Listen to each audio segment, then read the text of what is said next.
We're going to first start off with some guys we could see getting cut, like cap casualties for San Francisco here. So we'll give you about 3 to 5, and then we're going to get into the combine guys that they met with and who could possibly, they draft. But I'll have you start off. I think both of us first agree with this one, Javon Hargrave. I mean, we know we're going to be releasing him post June 1st, so that's kind of the obvious one. But after that, who do you have? All right, I'm going with the easy number one pick here. I'm taking the easy way out here. I'm taking Kyle Juszczyk. Yeah. So I know that's cheating because that's the most obvious one. I've been one of these guys I message on Instagram. I've been telling him the last few weeks. I see Juszczyk getting cut because the thing is, last offseason, they asked him to take a pay cut. He did it. I think they asked him again, and I'm not sure if he'd want to take it. And so I think he gets cut. It's tough, too, because I feel bad for him because there's not that many teams that use a fullback. So it's like the market is going to be. There's I think easily the Vikings, they use a fullback and CJ Ham. They would probably cut him and take Juszczyk. I think they would do that. There's a few teams, I think, honestly, there's a few teams that do use it. There's not a lot, honestly, like 6 or 7 teams that use maybe fullback. like Miami or something. Yeah, there's really just one team that wouldn't, which is I think the Ravens have a fullback. I can't think of his name. Oh, the Saints, yeah. The Saints one, I think. There's one or two where they won't cut it because they like their fullbacks, but there's a few teams I think would cut their fullback and put them on their squad. And Kyle Juszczyk, I like you said, he was already butthurt about taking a pay cut, and he needed to take a pay cut. It's a fullback position. He shouldn't have that a lot of money. You were still the highest paid, regardless. There's no reason for you to get too upset about it. But I think cutting him would just you'd save so much money by cutting him. $4.6 million if you do a post June 1st. That is a depth piece on another position right there. That is you can sign a good free agent actually for 3 years and put $4.6 million into this 1 year and backload some of that contract. $4.6 million is nothing to shake your hand at. It's really good. I think that's actually a good amount of money. And not to mention the 49ers are kind of getting away from the Kyle Juszczyk, the fullback type offense, with Debo around, the Kyle Juszczyk and stuff like that. Kyle Juszczyk kind of plays it with the Debo aspect of the offense with Jimmy G and stuff like that era. And I think they're trying to move away from that and trying to get Brock Purdy more passing options. Do I like Juszczyk in the passing game? What he does? Yes, I do. In short yardage, I do, even though he fumbled on the goal line against the Bills. But still, he was still a great player, someone you could rely on for the most part. And he's a great locker room guy. But at age 34, it's time to move on, find and then just this new offense. So I think Kyle Juszczyk, save yourself $4.6 million, and you would barely miss him because he only has 15 touches a year. You would barely miss him. Yeah, I think he's great in the run blocking aspect. I will give him that, where that's, I think, somewhere they may miss it. But maybe if they end up working on this offensive line and that 4 million could possibly help with that or other positions. Take that 4.6 million, put it into Drew Dahlman. If you're already going to pay 12 million to him, give him 16, 17 million. Exactly. So then you give it a Drew Dahlman, it's okay, you improve your offensive line till you get rid of Jacob Brandel. Okay, gone. So I think that definitely is one. Now the next one, which it's tough, but I'm gonna go with Kalia Davis. Isn't he a free agent? That's the one that they traded for, Khalil Davis from the Texans, but this is Kalia Davis. Oh, I know it's annoying because now we got 2 guys. Yes. I know it's so annoying because there's 2 guys with similar names. But this is Kalia Davis. They drafted him a few years ago. They compared him to DJ Jones. Maybe he can revitalize his career a little bit with Robert Saleh. But I just think the Niners, it seems like they're kind of getting out of guys that just didn't have the best production, and he's struggled to stay healthy. I think it makes a lot of sense to move off of him and, go replace that with a rookie. with this deep, defensive line class. So I think he makes a lot of sense to be moving on from. And I agree Well, with Kyle Juszczyk. That was my first guy as well. So. like the first one, when you gave me the first option, I was going to defer to you, but I was like, no, that's the easiest one. I want credit for that one. But Khalil Davis is, yeah, I think that's okay. That makes a lot of sense. Okay, that guy makes total sense. He didn't really do anything for the team. Evan Anderson deserves a spot over him. Mm-hmm. Samo plays inside and outside. Technically, you could say kind of takes a spot there. I think Malik Collins is a better option than him, to be honest with you. And I think let me double check his money note because we only do 2 post-June first cuts. So cutting him would be a bad idea for Malik Collins. So I'm not going to say cut him just because you would take negative money. But I guess my next guy would be George Odom. I understand that he's a special teams ace, and a lot of people like that, but we are already in the market of trying to find another safety, someone who will probably play special teams in his place already. The dude is, I believe how old is he? 32 years old. It's time to move on from him. I think that you'd save some money by getting rid of him as well. Oh my God, where'd it go? I just had the whole entire over the cap. Let me bring it back up real quick. You'd save money from him, and I think he's just old. You want to get younger. I think you could find some nice special team pieces in the draft with the 4th or 5th rounder with a safety you like as well. You already got Jair Brown. You got Malik Mustafa. You only realistically on a team, you got what? 4 safeties on your squad. Mm-hmm. I think that having if you were to get rid of George Odom, you have Jalen Mahoney you still work with, and you get the guy you bring in from the draft. So you have 4 young guys ready to go, 2 of which you're hoping will play special teams already. And let me bring up his money. You'd save – there'd be $2.4 million dead money, but you would save $1.4 million. So really it's like just under $1 million dead cap you would take.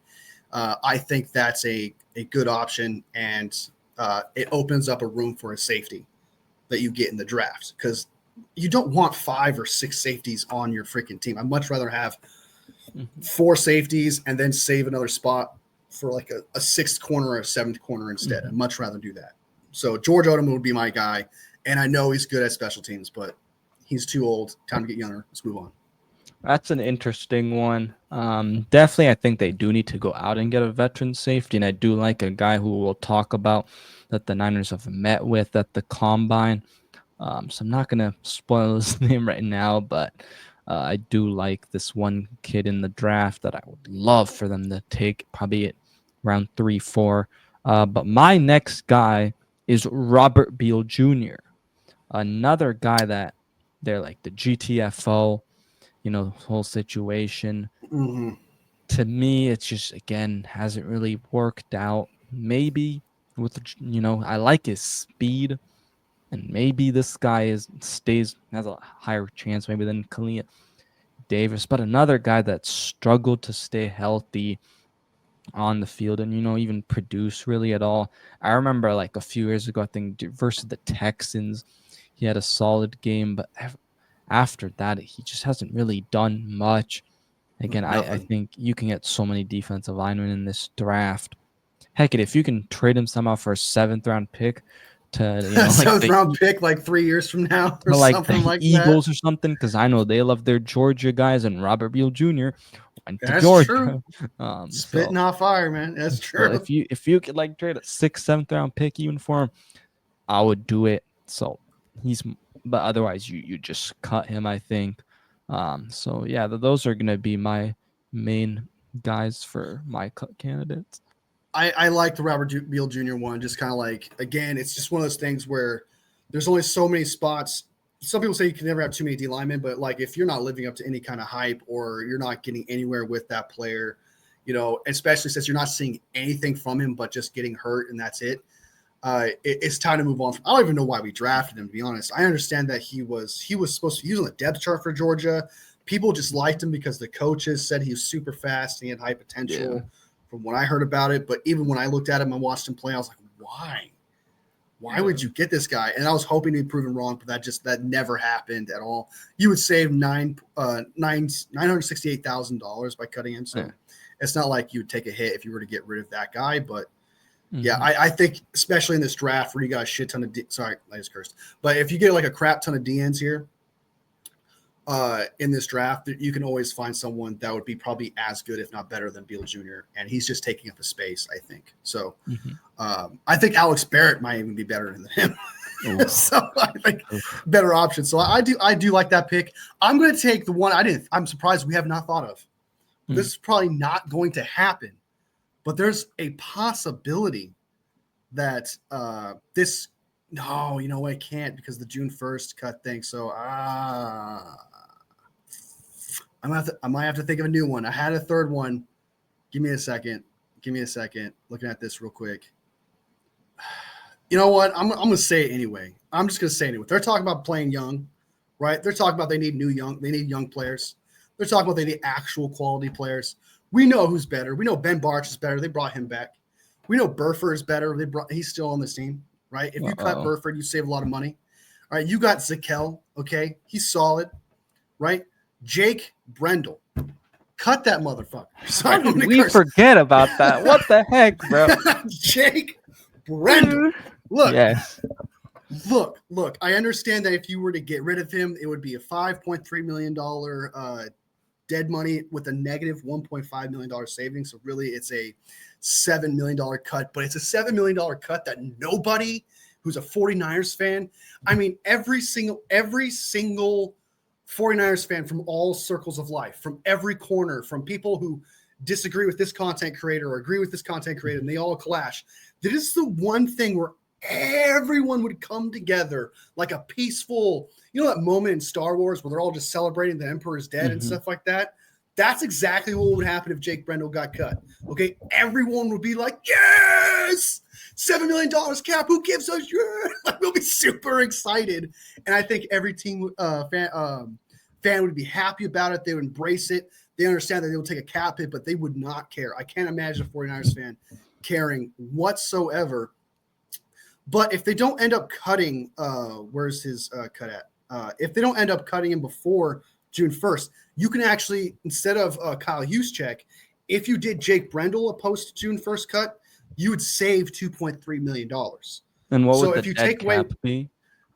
The dead cap would be $1.4 million. So really you just save like $700, like, I don't know, like $900,000, something like that. But still, it's so if you think we should keep Kyle Juszczyk, guess what? If we did a post June 1st for Jake Brendel, because you can only do it on two players, we know Hargrave is going to be one of them. You can easily make Jake Brendel that guy because he's 34 years old. I understand the team likes him, but you're talking about being young. Yeah. All right. And Ben Barch can play center. Zakelj can play center. And how much worse is Zakelj and Ben Barch than Jake Brendel at center? It cannot. There's no way they can be worse than him. Yeah. Right. So I think Jake Brendel honestly should have been like my first pick, but the Kyle Juszczyk one was just super obvious. But Jake Brendel, I think it would just bring everyone together, and everyone with praising the 49ers offseason already. This would add to the more praise, and people would look at Kyle and John Lynch, I think, a lot more of happiness. It would add to their legacy to the fans. Like, they would just love it because people feel like, and I'll get off this real quick, but people would feel like they're actually making moves to get younger like they said they were, and they're actually listening to the fans. And also they're not delusional because every 49ers fan knows this guy sucks. Yeah. Like Chris Forrester is the only guy on the planet who thinks this guy's good. And Kyle Shanahan. So if they were to do that, it would say a lot and it would help out a lot. So I do think Jake Brendel needs to go. And Kenny 49ers is out here defending Jake Brendel, and that's freaking my God. That's freaking Dude, wild. Kenny, if you just go watch Red Zone, you just saw him getting pancaked. And it's like he's holding. All right, got to go back now. Holding, got to go back. And it's just the fact that he just gets pancake mauled. Center, I've been saying it for so many seasons now. It is the quarterback and anchor of the offensive line. He is not one of those guys. Get out of here. I don't know why he wasn't the first or second guy we even mentioned. I totally forgot about. Yeah, right. Well, you want to know why he played in a loud sack? Because when he hiked the ball, Brock Purdy looks up and sees the guy coming at him, so he already bails out. That's probably why.